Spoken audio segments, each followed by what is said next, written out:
আজকের এই আলোচনা আমি সকলের জন্য ডেডিকেট করছি, প্রত্যেক ছেলে মেয়ে নারী পুরুষ সবার জন্য উৎসর্গিত। আল্লাহ সুবহানাহু ওয়া তাআলা এই আলোচনা থেকে আমাদের সকলকে উপকৃত হওয়ার তৌফিক দান করুন, সকলে বলি আমিন।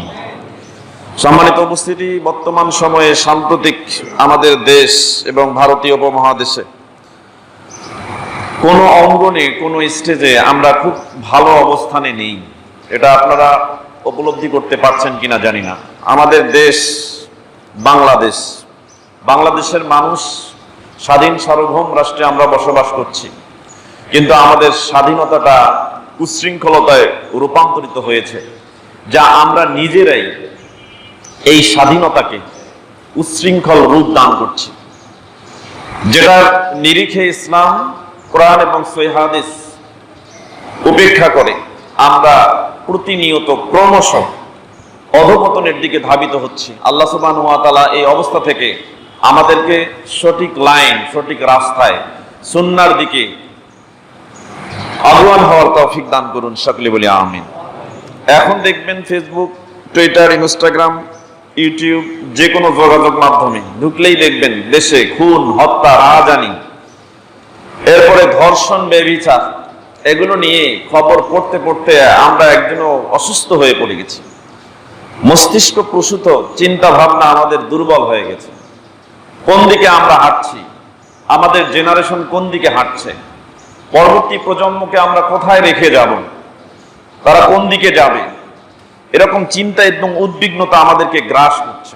প্রতিনিয়ত আমরা বারবার সামনের দিকে, কল্যাণের পথে অগ্রসর হওয়ার থেকে ধাবিত হচ্ছে অধঃপতনের দিকে। আল্লাহ সুবহানাহু ওয়া তাআলা আমাদের এই সময়, এই কঠিন মুহূর্তে কোরআন হাদিসকে আঁকড়ে ধরার তৌফিক দান করুন, সকলে বলি আমিন। পত্রিকা খুললেই ধর্ষণের খবর, ইউটিউব, টুইটার, ইনস্টাগ্রাম এবং ফেসবুক খুললেই আপনি দেখবেন স্কুল, কলেজ, মাদ্রাসা, ধর্মীয় প্রতিষ্ঠান, এমনকি মসজিদ, এগুলো বাদ যাচ্ছে না। সকালবেলার মক্তব থেকে শুরু করে বিশ্ববিদ্যালয় পর্যন্ত সমস্ত দুয়ারে আমাদের বাচ্চারা কেউ নিরাপদ নয়। এমন একটা সংকটনাপূর্ণ অবস্থার মধ্যে আমরা অবস্থান করছি। চিন্তা করেন, ধর্ষক এটা আলাদা একটা শ্রেণী, জেনাকার আলাদা শ্রেণী।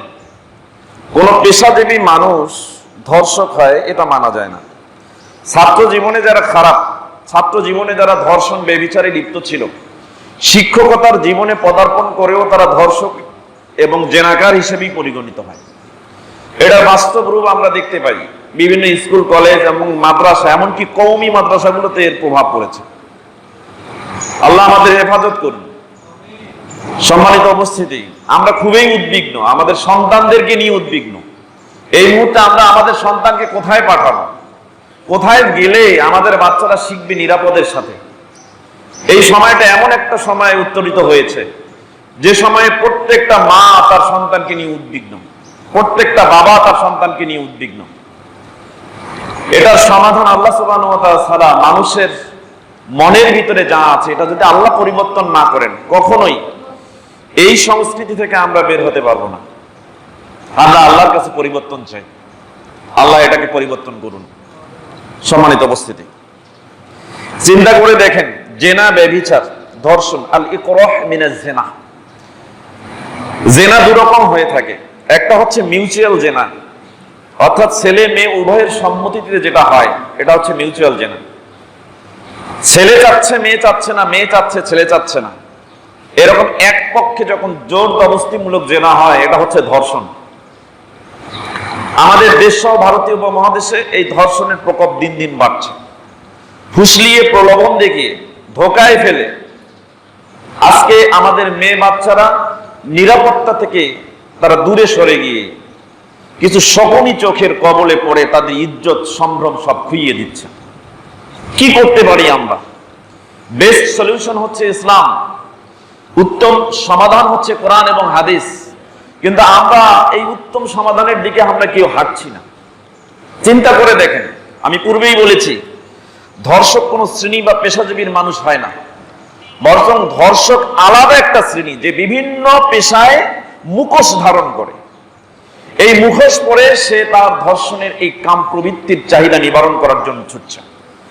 রাসূলের যুগে আমরা দেখেছি সাহাবায়ে কেরামদের মধ্য থেকে কোন মহিলা সাহাবী যখন বাড়ি থেকে বের হয়েছে, সালাতের জন্য বের হয়েছে, সেই সময় ওই মহিলাও নিরাপত্তা লাভ করেনি, লোলুপ দৃষ্টির কবলে পড়ে ইজ্জত খুইয়েছে। দাস একজন দাসীকে ধরেছে, ওমর ইবনুল খাত্তাব রাদিয়াল্লাহু তাআলা আনহু তার বিচার করেছে। যুগে যুগে জাহেলিয়াতের পূর্ব যুগে আমরা দেখেছি কিছুদিন আগে এক প্রেগনেন্ট গর্ভবতী মহিলাকে ধর্ষণ করে তার পেট থেকে বাচ্চা বের করে তাকে হত্যা করা হয়েছে। এ সংবাদ পড়েছেন কিনা আমি জানি না। জাহিলিয়া যুগে গর্ভবতী নারীদেরকে উটের লেজের সাথে বেঁধে দিয়ে তেজি উটকে ছুটিয়ে দেওয়া হতো, এবং ইতিহাস বলছে সেই সময় নারীদের গায়ের চামড়া ছিলে গিয়ে গর্ভ থেকে বাচ্চা বের হয়ে সে বাচ্চা রাস্তা দিয়ে দুধ গড়াগড়ি খেত। এরকম পরিস্থিতি হতো। রাসূল সাল্লাল্লাহু আলাইহি ওয়াসাল্লাম বলেছেন জাহিলিয়া যুগের কিছু কর্মকাণ্ড কিয়ামতের আগ মুহূর্ত পর্যন্ত এই উম্মাহ ধারণ করবে, যেটার প্রতিফলন আমরা দেখতে পাচ্ছি। সম্মানিত উপস্থিতি, চিন্তা করে আল্লাহ সুবহানাহু ওয়া তাআলা বলছেন পবিত্র কোরআনুল কারীমের সূরা ইসরা বা বনী ইসরাঈল অধ্যায় 17 আয়াত 32, আল্লাহ বলছেন ওয়ালা তাকরাবুজ জিনা ইন্নাহু কানা ফাহিশাতান ওয়া সাআ সাবিলা। আল্লাহ বলছেন তোমরা জিনার নিকটবর্তী হয়ো না। কথাটা একটু বোঝেন, এখানে অলংকার শাস্ত্র কাজ করেছে, মেটাফোর কাজ করেছে। আল্লাহ সুবহানাহু ওয়া তাআলা বলছে ওয়ালা তাকরাবুজ জিনা, তোমরা জিনার নিকটবর্তী হয়ো না। আল্লাহ বলতে পারতেন লা তাজনু, তোমরা জিনা করিও না, জিনা করিও না, এই কথা বলেন নাই, না বলছেন হাজা আবলাগু মিন আন ইয়াকুলা লা তাজনু। এই তাজনু কথাটার চাইতে লা তাজনু, তোমরা জিনা করো না, তার মানে আপনি জিনার কাছে গিয়েছেন কিন্তু করো না, নিষেধ করা হচ্ছে। কিন্তু আল্লাহ সেটা না বলে বলছেন ওয়ালা তাকরাবুজ জিনা, জিনা করা তো দূরের কথা, তুমি জিনার নিকটেই যাও না। তা আসলে আমরা জিনাই বুঝি না, তো নিকটবর্তী হওয়া কি বুঝি? জিনাই বুঝি না, জিনা কি কিভাবে হয় এটাই তো বুঝি না, তো নিকটবর্তী হওয়া বুঝবো কেমনে? তো আল্লাহ বলছেন ওয়ালা তাকরাবুজ জিনা ইন্নাহু কানা ফাহিশাতান ওয়া সাআ সাবিলা। দুটি কারণে জিনার নিকটবর্তী হবে না।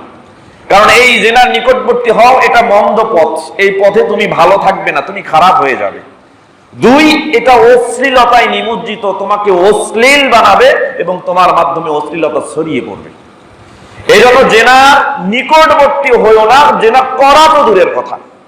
সম্মানিত উপস্থিতি, বিশ্বনবী মুহাম্মদ রাসূলুল্লাহ সাল্লাল্লাহু আলাইহি ওয়াসাল্লাম একদিন বসে আছেন। একজন ব্যক্তি আল্লাহর নবী সাল্লাল্লাহু আলাইহি ওয়াসাল্লামের কাছে আসলেন। মুসনাদে আহমদ 5 নম্বর খণ্ড 256 থেকে 57 পৃষ্ঠার মধ্যে এই ঘটনাটা এসেছে। আবি উমামা বাহিলী রাদিয়াল্লাহু তাআলা আনহু থেকে বর্ণিত, তিনি বলছেন একজন ব্যক্তি আল্লাহর নবী সাল্লাল্লাহু আলাইহি ওয়াসাল্লামের কাছে আসলেন। আসার পরে বলছেন ইয়া রাসূলুল্লাহ, এ আল্লাহর নবী রাখিসনি, আপনি আমাকে অনুমতি দেন আমি যেন জিনা করতে পারি। কি সাহস! লোকটা এসে আল্লাহর নবীকে বলছেন আল্লাহর নবী আপনি আমাকে জিনা করার অনুমতি দেন, ব্যভিচার করার অনুমতি দেন। তো আল্লাহর নবীর পাশে যারা সাহাবী کرام বসে আছেন তারা খুব রাগান্বিত হয়ে গেল। তারা উঠে ছুটে গেল তার কাছে, গিয়ে তাকে বসিয়ে তাকে চুপ হতে বলল। বিশ্বনবী মুহাম্মদ রাসূলুল্লাহ সাল্লাল্লাহু আলাইহি ওয়াসাল্লাম ওই অপরাধীকে ডেকে নিলেন, কাছে আনলেন। আনার পরে তাকে জিজ্ঞাসা করছেন আচ্ছা বলো তো, তোমার মা যদি কারো সাথে জেনায় লিপ্ত হয় তুমি কি এটা পছন্দ করবে? তখন ওই যুবক বলছে ফাদাকা আবি ওয়া উম্মি ইয়া রাসূলুল্লাহ, আল্লাহর নবী আমার মা আমার বাবা আপনার জন্য উৎসর্গিত হোক। লা উহিব্বুহা, আমি এটা কখনোই পছন্দ করব না যে কোনো ব্যক্তি আমার মায়ের সাথে জিনা করুক। বিশ্বনবী মুহাম্মদ রাসূলুল্লাহ সাল্লাল্লাহু আলাইহি ওয়াসাল্লাম তখন তাকে বললেন যে তুমি যেমন পছন্দ করো না তেমনি অন্যের মা তোমার সাথে জিনায় লিপ্ত হোক বা তুমি তার সাথে জিনায় লিপ্ত হোক, ওই ব্যক্তি পছন্দ করবে না তার মা তোমার সাথে জিনায় লিপ্ত হোক। বিশ্বনবী এবার তাকে বললেন আচ্ছা বলো তো, তোমার মেয়ের সাথে যদি কোনো যুবক বা কোনো পুরুষ যদি জিনায় লিপ্ত হয় এটা কি তোমার ভালো লাগবে? তখন ওই লোকটি বলল ফাদাকা আবি ওয়া উম্মি ইয়া রাসূলুল্লাহ, আল্লাহর নবী আমার পিতামাতা আপনার জন্য উৎসর্গিত হোক। লা উহিব্বুহা, আমি এটা কখনোই পছন্দ করব না, এটাকে ভালোবাসবো না। বিশ্বনবী সাল্লাল্লাহু আলাইহি সাল্লাম বললেন তাহলে অনুরূপ অন্যের মেয়ে তোমার সাথে জিনায় লিপ্ত হোক, সেই লোক তো এটা পছন্দ করবে না। বিশ্বনবী এবার বললেন আচ্ছা বলো তো, তোমার মেয়ে যদি তোমার বোন যদি অন্য কোনো পুরুষের সাথে জিনায় লিপ্ত হয় এটা কি তুমি পছন্দ করবা? তখন লোকটা বলল ফাদাকা আবি ওয়া উম্মি ইয়া রাসূলুল্লাহ, আল্লাহর নবী আমার পিতা আমার মা আপনার জন্য উৎসর্গিত হোক, আমি এটাও পছন্দ করব না। লা উহিব্বুহা, এটা আমি ভালোবাসবো না, পছন্দ করবো না। বিশ্বনবী মুহাম্মদ রাসূলুল্লাহ সাল্লাল্লাহু আলাইহি ওয়াসাল্লাম বললেন, অনুরূপ কোন ব্যক্তি তার বোন তোমার সাথে জেনায় লিপ্ত হোক, এটা সে পছন্দ করবে না। এভাবে আল্লাহর নবী সাল্লাল্লাহু আলাইহি ওয়াসাল্লাম তার ফুপু, তার খালা, এক এক করে সবার কথা বললেন। তখন ওই লোকটা বারবার বললেন, আল্লাহর নবী, আমার পিতামাতা আপনার জন্য উৎসর্গিত হোক, আমি কখনোই এটা পছন্দ করব না। আল্লাহর নবী বললেন, অনুরূপ কোন ব্যক্তি এটা পছন্দ করবে না যে তার মেয়ে, তার বোন, তার মা, তার ফুপু, তার খালা তোমার সাথে জেনা বা ব্যভিচারে লিপ্ত হোক, এটা পছন্দ করবে না। অন্য যেমন তুমি যেমন অন্য কেউ তোমার মা, বোন, তোমার মেয়ে, তোমার খালা, মামা এগুলোর সাথে জেনায় লিপ্ত হলে তুমি পছন্দ করবে না, ঠিক অন্য মানুষও যেটাই জেনা করলে পছন্দ করবে না। বিশ্বনবী সাল্লাল্লাহু আলাইহি ওয়াসাল্লাম যখন এভাবে বললেন, লোকটা লজ্জিত হয়ে গেল, সে ওখান থেকে চলে গেল। আল্লাহ নবী সাল্লাল্লাহু আলাইহি ওয়াসাল্লাম তার জন্য দোয়া করলেন, আল্লাহ তুমি তাকে ক্ষমা করে দাও, তাকে তুমি জিনা ব্যভিচার থেকে হেফাজত করো। রাবী বলছেন, এরপর থেকে আমরা ওই ব্যক্তিকে দেখেছি কোনোদিন কখনো কোনো মেয়ের দিকে সে তাকায় নাই। সুবহানাল্লাহ ওয়া বিহামদিহি। সম্মানিত উপস্থিতি, তাহলে এই যে জিনার নিকটবর্তী না হওয়া এবং জিনা করতে চাওয়া, এটা দুটি জিনিস থেকে আসে, দুটি জিনিস থেকে। এই জন্য বিশ্বনবী মুহাম্মদ রাসূলুল্লাহ সহিহ তারগিব ওয়াত তারহিব নামে একটা হাদিসের কিতাব আছে, 3419 নম্বর হাদিস, আব্দুল্লাহ ইবনে যায়েদ রাদিয়াল্লাহু তাআলা আনহু থেকে বর্ণিত। তিনি বলেন, রাসূল সাল্লাল্লাহু আলাইহি ওয়াসাল্লাম বলেছেন, ইন্না আখওয়াফা মা আখাফু আলাইকুমুজ জিনা ওয়া শাহওয়াতুল খাফিয়া। বিশ্বনবী বলেছেন, আমি দুটি বিষয়ে আমার এই উম্মতের ব্যাপারে ভয় করি। দুটি বিষয়ে আমি তোমাদের উপরে ভীতি প্রদর্শন করছি, সবথেকে বেশি ভীতি প্রদর্শন করছি। কোনটা? এক নম্বর হচ্ছে, তোমরা জেনা ব্যভিচারে লিপ্ত হতে পারো, তোমাদের মধ্যে জেনা ব্যভিচার ছয়ে যেতে পারে। দুই, ওয়াশশাহওয়াতুল খাফিয়া, গোপন প্রবৃত্তি। এই গোপন প্রবৃত্তি মনের ভিতরে থাকে। জেনা ব্যভিচার এবং ধর্ষণ সংঘটিত হতে পারে তোমার মনের ভিতরে যে গোপন প্রবৃত্তি আছে। এই প্রবৃত্তি যে কোনো সময়, যে কোনো মুহূর্তে অন্যের উপরে চড়াও হয়ে জবরদস্তিমূলক জেনা এবং ধর্ষণে তুমি লিপ্ত হতে পারো। সম্মানিত উপস্থিতি, চিন্তা করে দেখেন যে কেন হচ্ছে এটা? কেন মানুষ জেনা ব্যভিচারের দিকে লিপ্ত হচ্ছে? কেন ধর্ষণের মতো পাপ মানুষ করছে? কেন প্রতিনিয়ত আমাদের চোখের সামনে জেনা ব্যভিচার এবং ধর্ষণের খবর ভেসে আসছে? কেন আসছে? চিন্তা করেন। এটার প্রথম এবং প্রধান কারণ হচ্ছে, আমরা দিন দিন নির্লজ্জ হচ্ছি, দিন দিন আমাদের লজ্জা হয়ে যাচ্ছে, দিন দিন আমরা একজন নির্লজ্জ মানুষে রূপান্তরিত হয়েছি। এই নির্লজ্জ মানুষগুলো যখন একত্রিত হয়ে কোনো সমাজ চালায়, তখন নির্লজ্জ সমাজ তৈরি হয়ে যায়।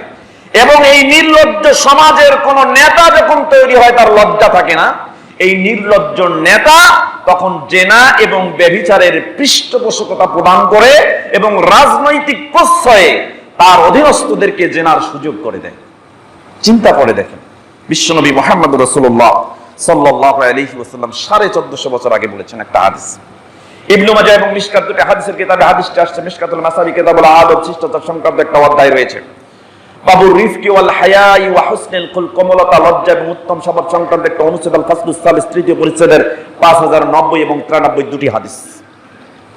যায়েদ বিন তালহা রাদিয়াল্লাহু তাআলা আনহু থেকে বর্ণিত, তিনি বলেন, রাসূল সাল্লাল্লাহু আলাইহি ওয়াসাল্লাম বলেছেন, ইন্না লিকুল্লি দীনিন খুলুকান ওয়া খুলুকুল ইসলামি আল হায়া। আল্লাহ নবী সাল্লাল্লাহু আলাইহি ওয়াসাল্লাম বলেছেন, প্রত্যেকটা দিন, জীবন ব্যবস্থার একটা উত্তম আদর্শ আছে। যে কোনো ধর্ম, জীবন ব্যবস্থার একটা উত্তম আদর্শ আছে। ওয়া খুলুকুল ইসলামি আল হায়া, আর দিন ইসলাম, এই জীবন ব্যবস্থার উত্তম আদর্শ হচ্ছে লজ্জা। লজ্জা, আজকে আপনার লজ্জা নাই, আপনি নির্লজ্জ, আপনার দ্বারা জেনা ব্যভিচার হতে পারে। লজ্জা নাই, আপনি নির্লজ্জ, আপনার দ্বারাই ধর্ষণ হতে পারে। এজন্য আল্লাহ নবী মুহাম্মদ রাসূলুল্লাহ সাল্লাল্লাহু আলাইহি ওয়াসাল্লাম পরের হাদিসে বলেছেন, আব্দুল্লাহ ইবনে উমর রাদিয়াল্লাহু তাআলা আনহু থেকে বর্ণিত, তিনি বলেন, রাসূল সাল্লাল্লাহু আলাইহি ওয়াসাল্লাম বলেছেন, আল হায়া ওয়াল ঈমান কুরনাউ জামিয়া ফাইজা রুফিয়া আহাদুহুমা রুফিয়া আল-আখার। বিশ্বনবী সাল্লাল্লাহু আলাইহি ওয়াসাল্লাম বলেন, হায়া, লজ্জা, ওয়াল ঈমান, এবং ঈমান, এই দুইটা পরস্পরের সাথে মুখোমুখি ভাবে অবস্থান করছে। কুরনাউ জামিয়া, একটা আরেকটার সামনাসামনি অঙ্গাঙ্গি ভাবে জড়িত। ফাইজা রুফিয়া আহাদুহুমা ওয়া রুফিয়া আল-আখার, যখন একটা উঠে যায় তখন আরেকটা উঠে যায়। তার মানে লজ্জা যখন আপনার না থাকে, তখন আপনার ঈমানও থাকবে না। লজ্জা নাই তো তার ঈমানও নেই। চিন্তা করে দেখেন, আল্লাহ নবী মুহাম্মদ রাসূলুল্লাহ, বুখারী মুসলিমে হাদিসটা আসছে, মিশকাতুল মাসাবির কিতাবুল ঈমানের আল ফাসলুল আউয়ালের প্রথম পরিচ্ছেদের ৫ নম্বর হাদিস আবু হুরায়রা থেকে বর্ণিত। তিনি বলছেন রাসূল সাল্লাল্লাহু আলাইহি ওয়াসাল্লাম বলেছেন, ঈমানু বিজুম ওয়া সাবউনা শুবা, ঈমানের ৭০টার বেশি শাখা প্রশাখা রয়েছে। এই ঈমানের ৭০টারও বেশি শাখা এবং প্রশাখা রয়েছে। ওয়া আফদালুহা, এর মধ্যে উত্তম শাখা হচ্ছে আল কাউলু লা ইলাহা ইল্লাল্লাহ, এই সাক্ষ্য দেওয়া যে আল্লাহ ছাড়া সত্য কোনো মাবুদ নেই, এটা ঈমানের সবথেকে উত্তম শাখা। ওয়া আদনাহা, সবথেকে নিম্ন শাখা হচ্ছে ইমাতাতুল আদা আনিত তরিক, রাস্তা থেকে রাস্তা চলার সময় যদি কোনো কষ্টদায়ক বস্তু পান, এই বস্তুটাকে সরাই দিবেন, এটা ঈমানের সবথেকে নিম্ন শাখা। এরপর নবী আলাদাভাবে বললেন, আল হায়াউ শুববাতু মিনাল ঈমান, লজ্জা হচ্ছে ঈমানের গুরুত্বপূর্ণ একটা শাখা। লজ্জা ঈমানের গুরুত্বপূর্ণ একটা শাখা। এই জন্য আল্লাহর নবী সহিহ মুসলিমের ৫৭ নম্বর হাদিস, সেখানে তিনি বলছেন, যখন জেনাকার কোন ব্যক্তি জেনা করে তখন তার ঈমান থাকে না। তার মানে ওর লজ্জা নাই, লজ্জা থেকে সরে গেছে, জেনা করেছে, তার মানে তার কি নাই? ঈমান নাই। তার কি নাই? ঈমান নাই। আরে একটা ছেলে তো একটা মেয়ের সামনে লাজুক হবে, একটা মেয়ে তো একটা ছেলের সামনে লাজুক হবে, এতটাই লজ্জাবতী হবে যে সামনে ছেলে চলে গেছে, ও দূর থেকে যখন লক্ষ্য করছে কোনো পুরুষ আসছে, এতটাই লাজুক হবে যে সামনেই যাবে না। আর ছেলেটা এতটাই লাজুক হবে যে যখন দেখলো যে একটা মেয়ের আকৃতি কেউ আসছে সামনে, তৎক্ষণাৎ সেখানে স্টপ হয়ে যাবে, অথবা এমন ভাবে হাঁটবে যে সামনে কোনো মেয়ে মানুষ আসছে সে বুঝতেই পারবে না। এতটা লাজুক হওয়া দরকার। কিন্তু হচ্ছে কি, আমরা নির্লজ্জ হয়ে গেছি, লজ্জা খুইয়ে গেছে। এই জন্য আল্লাহ নবী মুহাম্মদুর রাসূলুল্লাহ সাল্লাল্লাহু আলাইহি ওয়াসাল্লাম আরেকটা হাদিসে বলেছেন, বুখারী মুসলিম এবং মিশকাতুল মাসাবি কিতাবুল আদব শিষ্টাচার সংক্রান্ত একটা অধ্যায় রয়েছে, বাবু রিফকি ওয়াল হায়া ওয়া হুসনুল খুলক, কোমলতা, লজ্জা এবং উত্তম স্বভাব সংক্রান্ত একটা অনুচ্ছেদ আল ফাসলুল আউয়াল প্রথম পরিচ্ছেদের ৫০৭২ এবং ৭১ দুটি হাদিস। আব্দুল্লাহ ইবনে মাসউদ রাদিয়াল্লাহু তাআলা আনহু থেকে বর্ণিত, তিনি বলেন, রাসূল সাল্লাল্লাহু আলাইহি ওয়াসাল্লাম বলেছেন, ইন্না মিম্মা আদরাকান নাস মিন কালামিন নবওয়াতিল উলা, পূর্ববর্তী নবীদের আদর্শ থেকে আমাদের ইসলামে একটা আদর্শ এখনো আছে। সেটা কি? আল্লাহ নবী সাল্লাল্লাহু আলাইহি ওয়াসাল্লাম বলেছেন, ইজা লাম তাস্তাহি ফাসনা মা শি'তা, যদি তোমার লজ্জা না থাকে তুমি যা ইচ্ছা তাই করতে পারো। তার মানে একজন ব্যক্তি যা ইচ্ছা তাই করে, সে রেকলেস, সে বেপরোয়া, সে রাস্তা দিয়ে হাঁটে, মহিলাকে ইভটিজিং করে, সে রাস্তা দিয়ে হাঁটে, তার কাছ থেকে কোনো নারী নিরাপদ নয়, সে রাস্তা দিয়ে হাঁটে, কোনো নারীর দিকে ফেল ফেল করে তাকায় থাকে, সে কোনো নারীকে ত্যক্ত করে, সে কোনো নারীকে প্রপোজ করে, সে কোনো নারীর উপরে চড়াও হয়, সে যা ইচ্ছা তাই করে। কেন করে? আল্লাহ নবী বলেছেন, ইজা লাম তাস্তাহি ফাসনা মা শি'তা, যদি তোমার লজ্জা না থাকে, তুমি যদি লজ্জা না করো, তাহলে তোমার যা ইচ্ছা তাই করো। তাহলে মানুষ রাহাজানি করে কেন? ধর্ষণ করে কেন? খুন করে কেন? হত্যা করে কেন? চিন্তা করেন। এর লজ্জা নাই, লজ্জা নাই জন্য যা ইচ্ছা তাই করে। পাপ পুণ্য বোঝে না, ন্যায় অন্যায় বোঝে না, বৈধ অবৈধ বোঝে না, হালাল হারাম বোঝে না। কেন বোঝে না? ওর লজ্জা নেই। চিন্তা করেন, ওর লজ্জা নেই।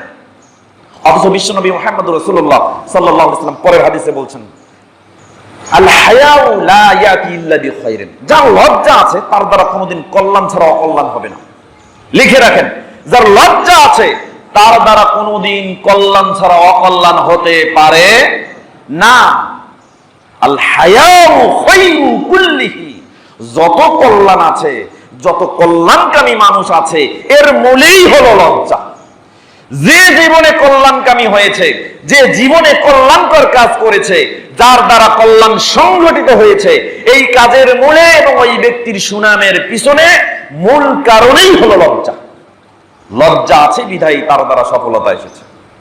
সম্মানিত উপস্থিতি, আজকে আমাদের লজ্জা নেই, আমরা নির্লজ্জ, তাই জেনা ব্যভিচার করছি, ঘুরে বেড়াচ্ছি।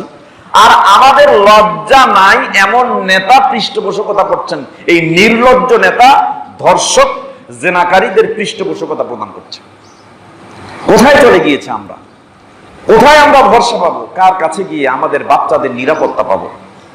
কোথায় পাবো? চিন্তা করেন। ছাত্র জীবনে ধর্ষক ছেলেটাই শিক্ষকতার জীবনে সে ধর্ষক। কোন আলেম কখনো জেনা করতে পারে না, আল্লাহর কসম করে বলছি, কোন আলেম কখনো জেনা করতে পারে না। কোন আলেম কখনো ব্যভিচারে লিপ্ত হতে পারে না, কোন আলেম কখনো কাউকে ধর্ষণ করতে পারে না। তাহলে আলেমের বেশ ধরে যারা ধর্ষণ করছে এরা মুখোশ ধরেছে মাত্র। বিশ্বাস করেন, যাদের চুল দাড়ি আছে, যারা টুপি পাগড়ি পরে, এদের দ্বারা ধর্ষণ সংগঠিত হলে, জেনা ব্যভিচার সংগঠিত হলে বুঝবেন এরা আলেম না, এরা আলেমের মুখোশ ধরেছে এই কাজগুলো করার জন্য। ছাত্র জীবনে সে ভালো ছিল না, তাই শিক্ষকতার জীবনেও সে এখনো এসে জেনা ব্যভিচার এবং ধর্ষণের মতো কাজগুলো তার দ্বারা সংগঠিত হচ্ছে। কারণ সে কখনোই লজ্জাকে ধারণ করেনি। সে তখনও নির্লজ্জ ছিল যখন ছাত্র ছিল, এখন শিক্ষকতার জীবনে এসেও সে নির্লজ্জ। কি দিয়ে আপনাকে বুঝাবো? সম্মানিত উপস্থিতি, ফিতনা আছে, ফিতনা আমাদের সাথেই আছে। আল্লাহর নবী 1450 বছর আগে আপনাকে সতর্ক করেছেন। নারী থেকে ফিতনা আছে, এটা আল্লাহর নবী আপনাকে সতর্ক করেছেন। বিশ্বনবী মুহাম্মদ রাসূলুল্লাহ সাল্লাল্লাহু আলাইহি ওয়াসাল্লাম এও বলেছেন, জিনার যতটুকু অংশ আপনার তাকদীরে আছে এটা ঘটবেই, আপনি চাইলেও ঘটবে, না চাইলেও ঘটবে। জিনার যতটুকু অংশ আপনার তাকদীরে আছে এটা ঘটবেই, আপনি চাইলেও ঘটবে, না চাইলেও ঘটবে। তবে সতর্কতা, এটা তাওয়াক্কুলের একটা অংশ। আপনি আল্লাহর উপরে তাওয়াক্কুল করেন, আপনি দোয়া করেন, আপনি আল্লাহর কাছে পরিত্রাণ চান, আল্লাহ আপনাকে হেফাজত করার দায়িত্ব তার হয়ে যাবে, আপনি নিরাপদ হয়ে যাবেন ইনশাআল্লাহ। চিন্তা করেন, বিশ্বনবী মুহাম্মদুর রাসূলুল্লাহ সাল্লাল্লাহু আলাইহি ওয়াসাল্লাম বলেছেন, হাদিসটা আছে তিনটি হাদিসের কিতাবে, বুখারী, মুসলিম এবং মিশকাতুল মাসাবি কিতাবুল ঈমান, ঈমান সংক্রান্ত একটা অধ্যায় রয়েছে। বাবুল ঈমান বিল কদর, তাকদীরের উপরে ঈমান আনয়ন করা সংক্রান্ত একটা অনুচ্ছেদ রয়েছে। আল ফাসলুল আউয়াল, প্রথম পরিচ্ছেদের 86 নম্বর হাদিস। আবু হুরায়রা রাদিয়াল্লাহু তাআলা আনহু থেকে বর্ণিত, তিনি বলেন রাসূল সাল্লাল্লাহু আলাইহি ওয়াসাল্লাম বলেছেন, কুতিবা আলা ইবনি আদম নাসিবুহু মিনাজ জিনা, আদম সন্তানের উপরে জিনার যতটুকু অংশ আছে, মুদরিকুন জালিকা লা হালাতা, সে সেটা পাবেই, এতে কোনো সন্দেহ নেই। আল্লাহ যতটুকু জিনা লিখেছেন আপনার তাকদীরে, আপনি সেটা করবেন, আপনার দ্বারা সংগঠিত হবে, এতে কোনো সন্দেহ নেই। রাসূল সাল্লাল্লাহু আলাইহি ওয়াসাল্লাম বলেছেন, তবে সতর্কতার একটা স্থান আছে। আপনি সতর্কতা ইচ্ছা করলেই, আপনার স্বাধীন ইচ্ছা শক্তি আছে, আপনি সেগুলোকে সংবরণ করতে পারেন। বিশ্বনবী মুহাম্মদুর রাসূলুল্লাহ সাল্লাল্লাহু আলাইহি ওয়াসাল্লাম বলেছেন, আল আইনানি জিনাহুমা আন-নাজরু, এই দুই চোখের জিনা হলো দেখা, এই দুই চোখের জিনা হচ্ছে দেখা। এরপর বিশ্বনবী সাল্লাল্লাহু আলাইহি ওয়াসাল্লাম বলেন, উযুনানি জিনাহুমা আল-ইসতিমা, দুই কানের জিনা হচ্ছে মনোযোগ দিয়ে শোনা। বিশ্বনবী সাল্লাল্লাহু আলাইহি ওয়াসাল্লাম বলেন, ওয়াল লিসানু জিনাহু আল কালাম, আপনার জিহ্বার জিনা হচ্ছে এই জবান দিয়ে জিনার কথাবার্তা বলা। বিশ্বনবী মুহাম্মদুর রাসূলুল্লাহ সাল্লাল্লাহু আলাইহি ওয়াসাল্লাম বলেন, ওয়াল ইয়াদু জিনাহা আল বাতশ, এই হাতের জিনা হলো ধরা। আপনি অযথায় একজন মেয়ের হাত ধরে চলতে পারেন না, কখনোই না। এক তো আপনার লজ্জা চলে গেছে, আর আপনি কি করে এটা করতে পারেন? আপনি কি করে একটা ছেলে একটা মেয়ের হাত ধরতে পারেন? কি করে একটা মেয়ে একটা ছেলের হাত ধরতে পারে? বিশ্বাস করেন, বিশ্বনবী 1450 বছর আগে বলেছেন, আল ইয়াদু জিনাহা আল বাতশ, হাতের জিনা হচ্ছে ধরা। ওয়ার রিজলু জিনাহা আল খুতা, পায়ের জিনা হচ্ছে জিনার দিকে পাকে বাড়িয়ে দেওয়া। এরপর বিশ্বনবী সাল্লাল্লাহু আলাইহি ওয়াসাল্লাম বলেন, আল কলবু ইয়াহওয়া ওয়া ইয়াতামান্না, অন্তরের জিনা হচ্ছে প্রবৃত্তির অনুসরণ করা এবং কামনা করা। বিশ্বনবী সাল্লাল্লাহু আলাইহি ওয়াসাল্লাম বলছেন, সবগুলো আপনার সতর্কের জায়গা, সবগুলো সতর্কের জায়গা। এখন আপনি সেফ আছেন, ওখানেই সীমাবদ্ধ আছেন। বিশ্বনবী বলেছেন, ইউসাদ্দিকু যালিকাল ফারজু ওয়া ইউকাযযিবুহু, আর এই জিনাকে সত্য সত্যই রূপান্তরিত করবে আপনার লজ্জাস্থান। যখন ছেলেটা আর মেয়েটার দুটা লজ্জাস্থান একত্রিত করে ফেললো, জিনা সংগঠিত হয়ে গেল। তার মানে চোখ দিয়ে এতদিন যা দেখেছেন, কান দিয়ে যা শুনেছেন, এবং জবান দিয়ে যা বলেছেন, হাত দিয়ে যা ধরেছেন, এবং পা দিয়ে যে পথে চলেছেন, সেটাকে সত্যায়ন করে আপনার লজ্জাস্থান। আল্লাহ আমাদের হেফাজত করুন, আল্লাহ আমাদের হেফাজত করুন, আল্লাহ জিনা ব্যভিচার থেকে আমাদেরকে হেফাজত করুন। সকলে বলি আমিন। সম্মানিত উপস্থিতি, ফিতনা আমাদের সাথেই আছে, আমরা কখনো ফিতনা থেকে মুক্ত নেই। বিশ্বনবী মুহাম্মদুর রাসূলুল্লাহ সাল্লাল্লাহু আলাইহি ওয়াসাল্লাম 1450 বছর আগে বলেছেন। বুখারী, মুসলিমে হাদিসটা আসছে। মিশকাতুল মাসাবি, কিতাবুন নিকাহ, বিবাহ করা সংক্রান্ত একটি অধ্যায়, আল ফাসলুল আউয়াল, প্রথম পরিচ্ছেদের 3085 এবং 86 নম্বর হাদিস।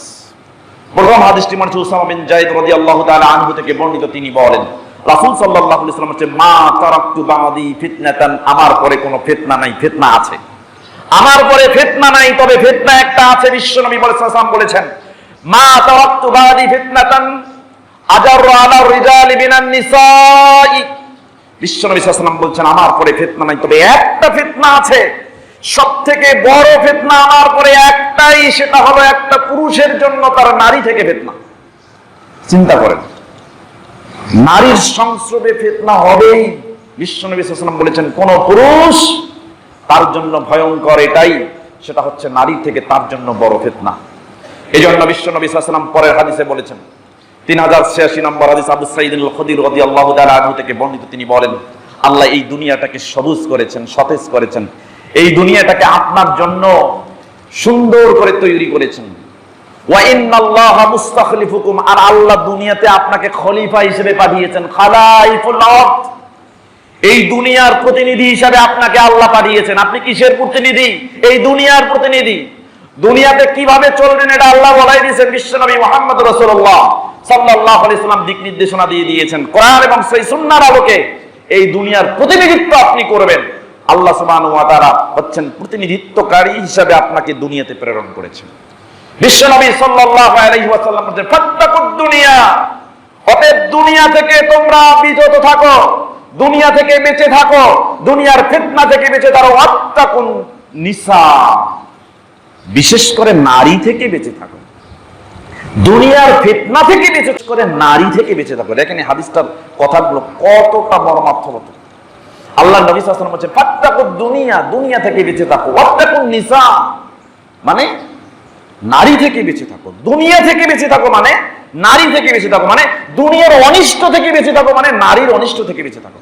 কি দিয়ে আপনাকে বোঝাবো, কি দিয়ে বোঝাবো? আল্লাহ নবীর একটা হাদিস দেখেন, তিরমিজিতে হাদিসটা আসছে, মিশকাতুল মাসাবি কিতাবুন নিকাহ, বিবাহ করা সংক্রান্ত একটা অধ্যায় রয়েছে, বাবুন নাজরি ইলাল মাখতুবাতি ওয়া বায়ানিল আওরাত, পাত্রী দেখা পর্দার হক বর্ণনা করা সংক্রান্ত একটা অনুচ্ছেদ, আল ফাসলুস সানি, দ্বিতীয় পরিচ্ছেদের 3118 নম্বর হাদিস। আব্দুল্লাহ ইবনে উমর রাদিয়াল্লাহু তাআলা আনহু থেকে বর্ণিত, তিনি বলেন রাসূল সাল্লাল্লাহু আলাইহি ওয়াসাল্লাম বলেছেন লা ইয়াখলুওয়ান্না রাজুলুন বিইমরাতিন, একজন পুরুষ কখনো একজন নারীর সাথে নিবৃত্তে একত্রিত হতে পারে না। ভালো করে শুনেন, একজন পুরুষ কখনো একজন নারীর সাথে নিবৃত্তে কখনো একত্রিত হতে পারে না। ইসলাম এটাকে নিষেধ করেছেন। তাহলে এই যে মাদ্রাসায় আপনি যে আজকে অভিযোগ করছেন যে মাদ্রাসার হুজুর ছাত্রীকে রেপ করেছে, ধর্ষণ করেছে, ভুলিয়ে ভালিয়ে তাকে একাধিকবার ধর্ষণ করে তাকে প্রেগনেন্ট বানাই দিচ্ছে, চিন্তা করেন তো এই হুজুর আর এই মেয়ে কিভাবে নিরালে একত্রিত হতো, কিভাবে হলো? তার মানে হুজুর কি এটা জানতো না? যদি জেনে থাকে অথবা না জেনে থাকে, তাহলে এই কখনো আলেম হয়? বলেন, এই কখনো আলেম? একে আলেম ট্যাগ দেওয়া যাবে? জানার পরেও নিজেকে সংবরণ করতে পারে না, এই জাহেল। জানার পরেও নিজেকে সংবরণ করতে পারে না, এ জাহেল, এ আলেম না। অথবা জানেই না অথচ হুজুরের লেবাস ধরেছে, এ জাহেল। জানেই না হুজুরের লেবাস ধরেছে, এ জাহেল। জানার পরেও নিজের নফসকে সংবরণ করতে পারে না, এ আলেম না, এ জাহেল। এই জাহেলকে আপনি আলেম বলছেন কেন? কেন বলছেন? কোন আলেম তো এটা কাজ করতে পারে না। বিশ্বনবী মুহাম্মদ রাসূলুল্লাহ সাল্লাল্লাহু আলাইহি ওয়াসাল্লাম 1450 বছর আগে বলেছেন, এই কওল এখনো স্পষ্ট, লা ইয়াখলুওয়ান্না রাজুলুন বিইমরাতিন ইল্লা কানা সালিসুহুমা শাইতান, যখন কোন নারী এবং পুরুষ আলাদা নিবৃত্তে নিরালায় একত্রিত হবে তখন তৃতীয় জন ওখানে আছে, সে হচ্ছে শয়তান। শয়তান যে কোনো সময় অঘটন ঘটাই দিতে পারে, যে কোনো সময় অঘটন ঘটাই দিতে পারে। চিন্তা করে দেখেন। এই জন্য আমরা নারীদেরকে বলছি, মা তুমি বের হও না, তুমি নিজেকে উন্মুক্ত করো না। বোন তুমি বের হও না, নিজেকে উন্মুক্ত করো না। মেয়ে তুমি নিজেকে বের করো না, নিজেকে উন্মুক্ত করো না। বিশ্বনবী মুহাম্মদ রাসূলুল্লাহ সাল্লাল্লাহু আলাইহি ওয়াসাল্লামের এই আদেশগুলো শুধু আমাদের জন্য নয়, কোন আলেমের জন্য নয়, কোন সাধারণ মানুষের জন্য নয়, কোন পুরুষের জন্য নয়। এই আদেশগুলো হচ্ছে নারী পুরুষ সকলের জন্য। বিশ্বনবী মুহাম্মদ রাসূলুল্লাহ সাল্লাল্লাহু আলাইহি ওয়াসাল্লাম আরেকটা হাদিসের মধ্যে বলেছেন, তিরমিজি এবং মিশকাত দুটি হাদিসের কিতাবে হাদিসটা আসছে। মিশকাতুল মাসাবি কিতাবুন নিকাহ, বিবাহ সংক্রান্ত একটা অধ্যায় রয়েছে, বাবুন নাজরি ইলাল মাখতুবাতি ওয়া বায়ানিল আওরাত, পাত্রী দেখা পর্দার হক বর্ণনা করা সংক্রান্ত একটা অনুচ্ছেদ, আল ফাসলুস সানি, দ্বিতীয় পরিচ্ছেদের 3109 নম্বর হাদিস।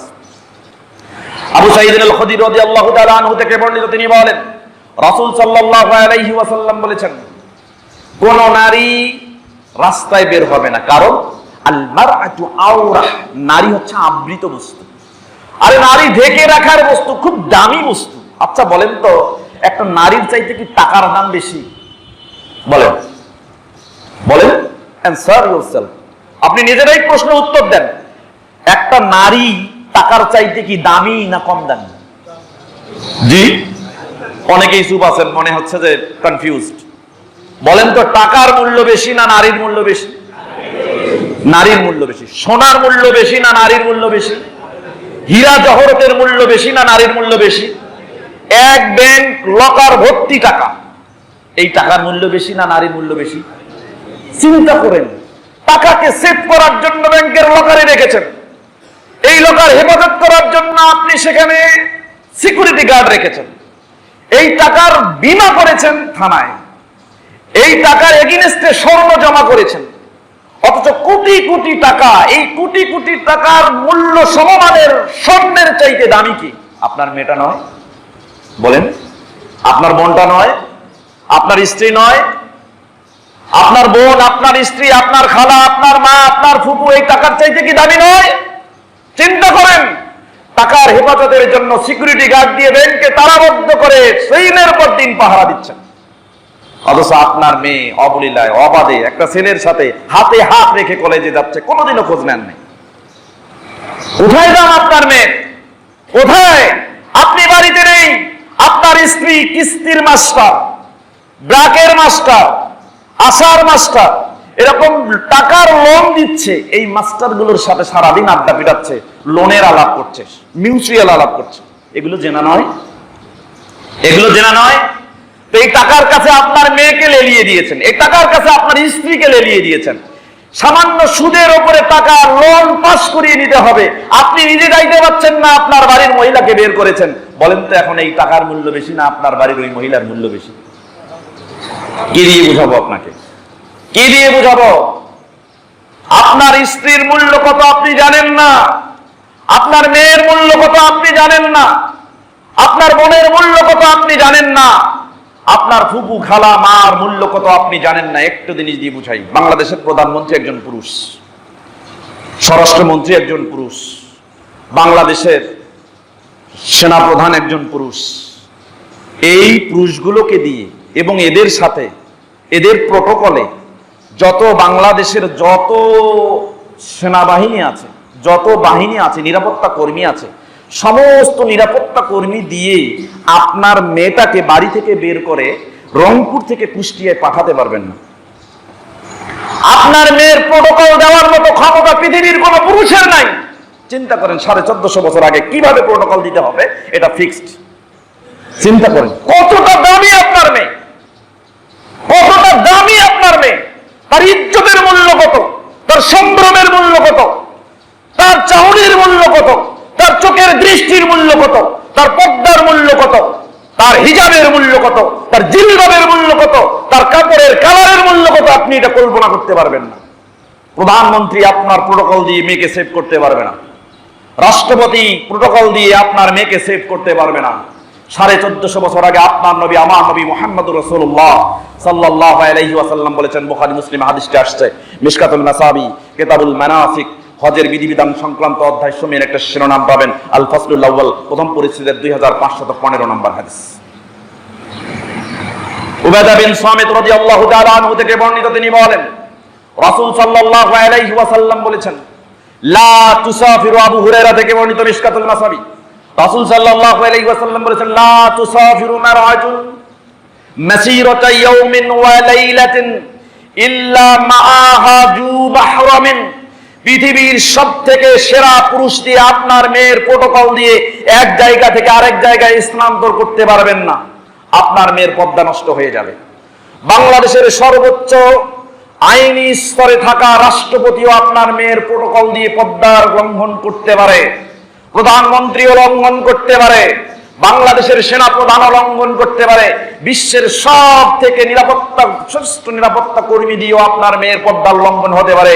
বিশ্বনবী মুহাম্মদুর রাসূলুল্লাহ সাল্লাল্লাহু আলাইহি ওয়াসাল্লাম বলেছেন, লা তুসাফিরু ইমরাতুন বা লা তুসাফিরু মারআতুন, একজন স্ত্রী কখনো এক জায়গা থেকে এক রাস্তা থেকে সফর করতে পারে না, একজন স্ত্রী কখনো সফর করতে পারে না, মাসিরাতা ইয়াউমিন ওয়া লাইলাতিন, একদিন এক রাতের সফর একটা মেয়ে করতে পারে না, ইল্লা ওয়া মাআহা যু মাহরামিন, যতক্ষণ পর্যন্ত ওই মেয়ের সাথে চিরস্থায়ীভাবে বিবাহ হারাম এমন কোন পুরুষ থাকবে না, ততক্ষণ পর্যন্ত ওই মেয়ে এক জায়গা থেকে আরেক জায়গায় সফর করতে পারবে না।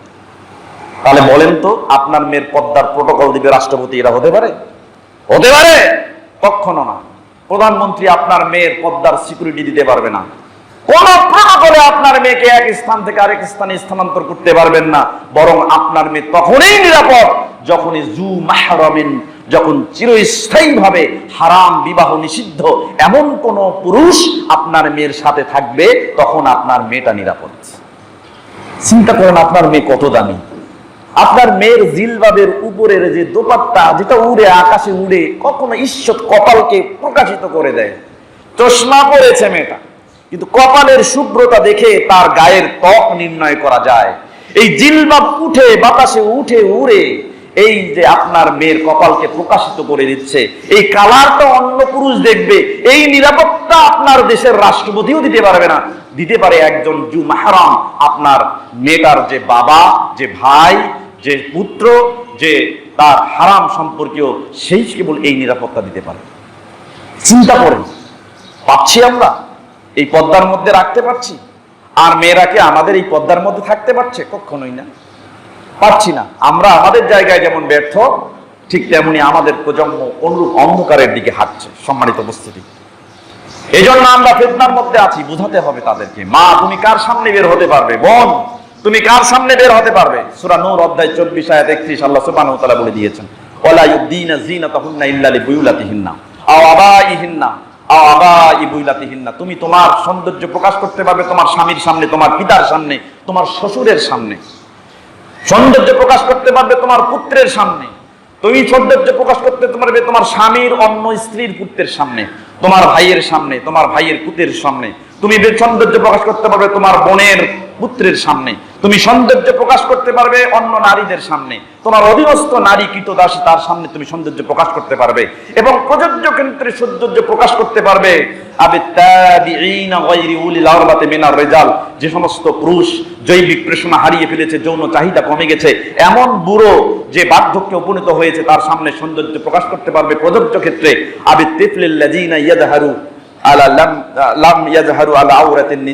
এবং ওই সমস্ত ছোট বাচ্চা যারা এখনো স্ত্রী লোকের স্পর্শকাতর অঙ্গ সম্পর্কে কিছুই জ্ঞান রাখে না, তার সামনে তুমি সৌন্দর্য প্রকাশ করতে পারবে। কিন্তু তুমি তোমার স্বামীর ভাইয়ের সামনে নিজেকে প্রকাশ করতে পারো না। এই প্রটোকল মানো, এই নিয়মগুলো মানো। তোমার দিকে কখনো ধর্ষণের দৃষ্টিতে তাকানো হবে না, জিনার দৃষ্টিতে তাকানো হবে না। বিশ্বনবী মুহাম্মদ রাসূলুল্লাহ সাল্লাল্লাহু আলাইহি ওয়াসাল্লাম একদিন বললেন, হাদিস আসছে মিশকাতুল মাসাবির কিতাবুন নিকাহ 3102 নম্বর হাদিস। আল্লাহ নবী সাল্লাল্লাহু আলাইহি ওয়াসাল্লাম বললেন, ইয়াকুম আদ-দুখুল আলান নিসা, সাবধান তোমরা কোন মহিলাদের সামনে যেও না। তখন পুরুষদের সামনে একজন ব্যক্তি বলল, ইয়া রাসূলুল্লাহ আরাইতাল হামওয়া, আল্লাহ নবী দেবর সম্পর্কে কি বলেন? আমরা একই বাড়িতে দুই ভাই আছি, এক ভাইয়ের বউ আর এক ভাইয়ের সামনে তো বের হতে পারে। আল্লাহ নবী দেবর সম্পর্কে কি বলেন? রাসূল সাল্লাল্লাহু আলাইহি ওয়াসাল্লাম, হামুল মাউত, দেবর হচ্ছে মৃত্যু সমতুল্য। একজন নারীর মরে যাওয়া হলো, মরে যাওয়া যেমন দেবরের সামনে বের হওয়াও তেমন। মানতে পেরেছেন? এখনো দুই ভাই এক বাড়িতে আছেন, দুই বউ একসঙ্গে গল্প করছে, দুই ভাই একসঙ্গে গিয়ে একসাথে চারজনে মিলে খাবার খাচ্ছেন, এরকম বাড়ি আছে না নেই? চিন্তা করেন, এটাই বন্ধ করতে পারেন নাই, এটাই বন্ধ করতে পারেন নাই। কি করে বাইরে আপনার মহিলাটা নিরাপদ হতে পারে? কি করে পারে? চিন্তা করেন। সম্মানিত উপস্থিতি, বিশ্বনবী মুহাম্মদ রাসূলুল্লাহ সাল্লাল্লাহু আলাইহি ওয়াসাল্লাম বলছেন, আপনি চাইতে পারবেন না। রাসূল সাল্লাল্লাহু আলাইহি ওয়াসাল্লামের স্ত্রীদের ক্ষেত্রে যা প্রযোজ্য, আপনাদের স্ত্রীদের ক্ষেত্রে প্রযোজ্য। সূরা আহজাব অধ্যায় 33 আয়াত 53 আল্লাহ সুবহানাহু ওয়া তাআলা, ওয়াইজা সাআলতুমুহুন্না মাতাআন, কোন নিত্য প্রয়োজনীয় জিনিস ভাই ভাইয়ের বাড়িতে চলে গেছে, ভাই ভাইয়ের বাড়িতে চলে গেছে, ভাই বাড়িতে নাই, স্ত্রী আছে, ভাবিকে ডাক দিয়ে বলছেন, ভাবি অমুক জিনিসটা দেন তো। কিভাবে বলতে হবে? রাসূল সাল্লাল্লাহু আলাইহি ওয়াসাল্লাম, ফাসালুহুন্না মিন ওয়ারাই হিজাবিন, এটা চাইতে হবে পর্দার আড়াল থেকে। তুমি হুড় করে তোমার ভাইয়ের বাড়ি বলে ভাবির কাছে গিয়ে জিনিসটা চাইবে, এটা চাইতে পারো না। বিশ্বনবী মুহাম্মদ রাসূলুল্লাহ সাল্লাল্লাহু আলাইহি ওয়াসাল্লামের স্ত্রীদের ক্ষেত্রে যেটা প্রযোজ্য, তোমাদের ক্ষেত্রে প্রযোজ্য। কারণ যালিকুম আতহারু লিকুলুবিকুম ওয়া কুলুবিহিন্না, এটা তোমাদের অন্তঃকরণ এবং তাদের অন্তঃকরণকে পবিত্র রাখার জন্য সবথেকে নিকটবর্তী একটি পন্থা। অতএব কারো বাড়িতে তুমি হুট করে ঢুকতে পারো না, এটা তো দূরের কথা। নিজের ভাইয়ের বাড়িতে ভাবি আছে, ওখানে হুট করে ঢোকা যাবে না, তাহলে জেনা ব্যভিচার সংঘটিত হবে না। সম্মানিত উপস্থিতি, গণ্ডিটাকে মানতে হবে, স্কোপকে মানতে হবে। আপনার একটা পরিধি গাইডলাইন দিয়ে দেওয়া হয়েছে, এইটা আপনি ফলো করুন। প্রত্যেকটা মানুষ যদি এটা ফলো করত, তাহলে নিঃসন্দেহে তার দ্বারাই জেনা, ব্যভিচার এবং ধর্ষণের মতো কাজগুলো কখনোই সংঘটিত হতো না। চিন্তা করেন, আরে একটা পুরুষ আরেকটা পুরুষের চেহারার দিকে তাকাতে পারে না, একটা মহিলা আরেকটা মহিলার চেহারার দিকে তাকাতে পারে না। কি জানেন কত কঠোরভাবে বিশ্বনবী সাল্লাল্লাহু আলাইহি ওয়াসাল্লাম এটা কথা বলেছেন? বুখারী মুসলিমে হাদিসটা আসছে, মিশকাতুল মাসাবি কিতাবুন নিকাহ বিভাগ সংক্রান্ত একটা অধ্যায় রয়েছে, বাবুন নাজরি ইলাল মাকতুবাত ওয়া বায়ানিল আওরাত, পাত্রী দেখা পর্দার হক বর্ণনা করা সংক্রান্ত একটা অনুচ্ছেদ, আল ফাসলুল আউয়াল, প্রথম পরিচ্ছেদের 3100 নম্বর হাদিস। আবু সাঈদ আল খুদরি রাদিয়াল্লাহু তাআলা আনহু থেকে বর্ণিত, তিনি বলেন রাসূল সাল্লাল্লাহু আলাইহি ওয়াসাল্লাম বলেছেন, লা ইয়ানজুরুর রাজুলু ইলা আওরাতির রাজুল, একজন পুরুষ যেন আরেকজন পুরুষের চেহারার দিকে না তাকায়। চিন্তা করেন, আপনি নগ্ন, খালি গায়ে কাপড় নাই, একজন পুরুষ, আপনি বাড়িতে খালি গায়ে অবস্থান করছেন, আরেকটা পুরুষ আপনার চেহারার দিকে তাকাতে পারবে না। আল্লাহ নবীটা নিষেধ করেছেন। ওয়ালাল মারআতু আলা আওরাতিল মারআ, এমনকি একজন নারী আরেকজন নারীর চেহারার দিকে তাকাতে পারবে না। চিন্তা করেন, আবার কঠোরভাবে বলেছেন, ওয়ালা ইউফজিল রাজুলু ইলার রাজুলি ফি সাওবিন ওয়াহিদিন, দুইজন পুরুষ একই কাপড়ের নিচে একটা বেডে ঘুমাতে পারবে না। দুইজন পুরুষ মানুষ একটা কাপড়ের নিচে একটা বেডের মধ্যে ঘুমাতে পারবে না। ওয়ালা তুফজিল মারআতু ইলাল মারআতি ফি সাওবিন ওয়াহিদিন, একজন মহিলা আরেকজন মহিলার সাথে একটা কাপড়ের নিচে একটা বেডে ঘুমাতে পারবে না। কিছুই যদি না থাকে, কমপক্ষে মাঝখানে বালিশ দিয়ে, বর্ডার দিয়ে, তারপরে আলাদা আলাদা ঘুমাতে হবে। চিন্তা করছেন আপনি, ধর্ষণ হয় কি করে, ব্যভিচার হয় কি করে? আপনি এগুলো মানেন? যে হুজুর এগুলো জানেই না, তার দ্বারা তো ধর্ষণ হবেই। তো আলেম কিসেরও? ও ধর্ষক ও হুজুরের লেবাস ধারণ করেছে। ধর্ষকও হুজুরের লেবাস ধারণ করেছে। অনুরূপ ভাবে কোন শিক্ষক ধর্ষণকারী হতে পারে না, বরং ধর্ষণকারী শিক্ষকের লেবাস ধারণ করেছে।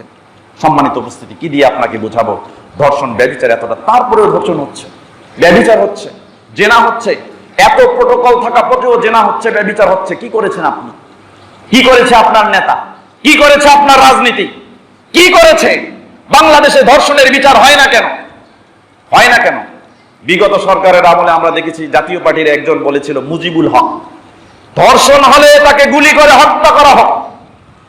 সংসদে সেই সময় অনেক বিরোধী দলের এমপিরাও সমর্থন দিয়েছিল। আমরা ভেবেছিলাম হোক, এরকম একটা শাস্তি হোক, যেই ধর্ষণ করবে প্রমাণ হবে সে ধর্ষক, তাকে গুলি করে হত্যা করা হোক, দ্বিতীয়বার যেন আর ধর্ষণ করার কেউ সাহস না পায়। যেই সরকারে আসুক, আমরা দাবি করছি এরকম আইন করেন, ধর্ষক যেন বেঁচে থাকতে না পারে। যদি ধর্ষককে হত্যা করা হয়, তাকে যদি গুলি করা হয়, তাকে যদি ফাঁসিতে চড়ানো হয়, নিঃসন্দেহে বাংলাদেশ নয়, বাংলাদেশের মতো অনুসৃত অন্য ভূখণ্ড থেকে ধর্ষণ মুছে যেতে বাধ্য হয়ে যাবে। হচ্ছে না, করতে পারছি না। আপনি যেমন আপনার স্থান থেকে সমালোচনা করছেন, আপনার নেতাকে সংযত করতে পারছেন না, ঠিক তেমনি ভাবে আপনি যখন ধর্ষণে প্রলুব্ধ হচ্ছেন, ধর্ষণ করছেন, জানা বিবেচনা করছেন, আপনার নেতা প্রোটোকল দিয়ে আপনাকে সেভ করছে। আশ্চর্য ব্যাপার। কেমনি হয় এগুলো? কেমনি হয়? চিন্তা করেন। আল্লাহ সুবহানাহু ওয়া তাআলা বলছেন সূরা নূর অধ্যায় 24 আয়াত 2, আয-যানিয়াতু ওয়াজ-যানি ফাজলিদু কুল্লা ওয়াহিদিন মিনহুমা মিয়াতা জালদাতিন, যে পুরুষ এবং নারী জিনা করবে তাকে ধরো 100টা দৌড়া মারো, 100টা প্রহার করো। বিশ্বনবী মুহাম্মদুর রাসূলুল্লাহ মিশকাতুল মাসাবি 3558 নম্বর হাদিসের মধ্যে বলছেন। এটা আরো সহজ করে দিলেন, একদম স্পেসিফিক করে দেন, আল বিক্রু বিল বিক্রি, যদি অবিবাহিত পুরুষ এবং নারী জেনায় ব্যভিচারে লিপ্ত হয়, তাহলে তার শাস্তি হবে জালদু মিয়াতিন ওয়া তাগরিবু আমিন, 100টা বেত্রাঘাত করতে হবে এবং ওই অবিবাহিত পুরুষ এবং নারীকে 1 বছরের জেল দিতে হবে। ওয়াসাইয়্যিবু বিসাইয়্যিব, কিন্তু যদি এই ব্যভিচারী, জেনাকারী, ধর্ষণকারী এ যদি কোন বিবাহিত পুরুষ হয়, নারী হয়, রাসূল সাল্লাল্লাহু আলাইহি ওয়াসাল্লাম বলেছেন জালদু মিয়াতিন ওয়া রাজমু, তাকে 100টা বেত মারতে হবে, পাশাপাশি তাকে পাথর মেরে দুনিয়া থেকে হত্যা করে বিদায় করে দিতে হবে। হয়েছে এরকম আইন? করতে পেরেছেন? পারেন নাই। করেন। যে পর্যায়ে আছেন, আপনার উচ্চতর কর্মকর্তা এবং নেতা নেতৃস্থানীয় লোকদেরকে প্রলুব্ধ করেন, বোঝান, তাদেরকে বলেন এরকম আইন তৈরি হোক। আমরা সকলেই আমরা এই অনিশ্চিত অন্ধকারের পথে পা বাড়াচ্ছি। আমরা আমাদের বাচ্চাদের সামনের দিকে অগ্রসর করার জন্য আমরা কখনোই সেফ না। আল্লাহ সুবহানাহু ওয়া তাআলা মনে রাখবেন, বিচার 3টি পদ্ধতিতে হয়। একটা হচ্ছে হদ, আল্লাহ সুবহানাহু ওয়া তাআলা এই শাস্তির বিধান কোরআনুল কারীমে হাদিসে বলে দিয়েছেন, যেভাবে দিয়েছেন সেভাবেই করতে হবে। 2 কিসাস, মীমাংসা, যেভাবে মীমাংসা আল্লাহ বলে দিয়েছেন সেভাবে হবে। 3 তাজিরাত, অর্থাৎ আল্লাহ কোরআন এবং হাদিসে শাস্তির বিধান রাখেন নাই, কিন্তু বিচারের সম্মুখীন হলে তাকে অপরাধের মান অনুযায়ী শাস্তি দিতে হবে, এরকম একটি পদ্ধতিতে আল্লাহ সুবহানাহু ওয়া তাআলা রেখে দিয়েছেন, এটার নাম তাজিরাত। সূরা মাইদা অধ্যায় 5 আয়াত 33 আল্লাহ সুবহানাহু ওয়া তাআলা বলেছেন, ইন্নামা জাযাউল্লাযীনা ইউহারিবুনাল্লাহা ওয়া রাসূলাহু, যারা আল্লাহ এবং রাসূলের বিরুদ্ধে যুদ্ধ ঘোষণা করে, ওয়া ইয়াসআউনা ফিল আরদি রিহাবান, এবং দুনিয়াতে যারা সন্ত্রাসী কর্মকাণ্ড করে, জোর করে কাউকে তুলিয়ে নিয়ে গিয়ে ধর্ষণ করে, এরকম ঘটনা ঘটছে না? এবং প্রভাব খাটিয়ে, ফুসলিয়ে, প্রভাব খাটিয়ে গোপনে অভিসারে নিয়ে বাধ্য করে তাকে ধর্ষণ করছে। বিশ্বনবী আল্লাহ সুবহানাহু ওয়া তাআলা তাদের শাস্তির ব্যাপারে বলেছেন, আইয়ুকাত্তালু, তাদেরকে হত্যা করতে হবে, আও ইউসাল্লাবু, অথবা তাদেরকে ফাঁসি দিতে হবে। হয় হত্যা করেন, নাইলে ফাঁসি দেন। জোরপূর্বক যারা ধর্ষণ করে তাদেরকে হয় হত্যা করেন, নাইলে ফাঁসি দেন, ফাঁসি দেন। অথবা আরেকটা শাস্তি, আও তুকাত্তালা আইদিহিম ওয়া আরজুলহুম মিন খিলাফিন, একদিকে হাত কাটবেন, অপর দিকে পা কেটে দিবেন। ডান হাত কাটলে বাম পা কেটে দেন, বাম হাত কাটলে ডান পা কেটে দেন, এভাবে শাস্তি দেন। আল্লাহ সুবহানাহু ওয়া তাআলা এই শাস্তির ব্যবস্থা রেখেছেন। ওমর ইবনুল খাত্তাব রাদিয়াল্লাহু তাআলা আনহুর আমলে ধর্ষণ হয়েছে। আল্লাহ নবী সাহাবী ওমর ইবনুল খাত্তাব, সহিহ বুখারীর 6949 নম্বর হাদিসের মধ্যে এসেছে, দাসীকে ধর্ষণ করেছে একজন কৃতদাস, কৃতদাসকে শাস্তি দিয়েছেন, দাসীকে ছেড়ে দিয়েছেন। তার মানে ধর্ষিতার কোনো শাস্তি নাই, সে তো মাজলুম, সে নিপীড়িত, তাকে জোরপূর্বক ধর্ষণ করা হয়েছে। অনুরূপভাবে মিশকাতুল মাসাবির 3572 নম্বর হাদিসের মধ্যে আল্লাহ নবী সাল্লাল্লাহু আলাইহি ওয়াসাল্লামের যুগে একজন মহিলা সালাত আদায় করতে গিয়ে ধর্ষিতা হয়েছে। বিশ্বনবী সাল্লাল্লাহু আলাইহি ওয়াসাল্লাম থেকে যখন তার সামনে নিয়ে আসা হলো, তখন তিনি মহিলাকে ছেড়ে দিলেন, তার জন্য দোয়া করলেন, আল্লাহকে বললেন, আল্লাহ তুমি তাকে ক্ষমা করে দাও, আর ওই পুরুষটাকে ধরে রজম মেরে হত্যা করে দুনিয়া থেকে বিদায় করে দিলেন। তাহলে ধর্ষণের শাস্তি যুগে যুগে কোরআন এবং হাদিসের মধ্যে আছে। আমরা চাই ধর্ষক যে শ্রেণীরই হোক, তাকে আইনের আওতায় এনে মৃত্যুদণ্ড কার্যকর করা হোক। আল্লাহ সুবহানাহু ওয়া তাআলা আমাদের সকলকে আমাদের অনিশ্চিত ভবিষ্যতে আমাদের প্রত্যেকটি প্রজন্ম যেন নিরাপদে থাকতে পারে এমন কিছু বিধান আরোপ করার তৌফিক আমাদের দান করুন, যেন আমাদের বাচ্চাদেরকে নিরাপদে রেখে আমরা এই দুনিয়া ত্যাগ করতে পারি। আল্লাহ সেই তৌফিক দান করুন, সকলে বলে আমিন।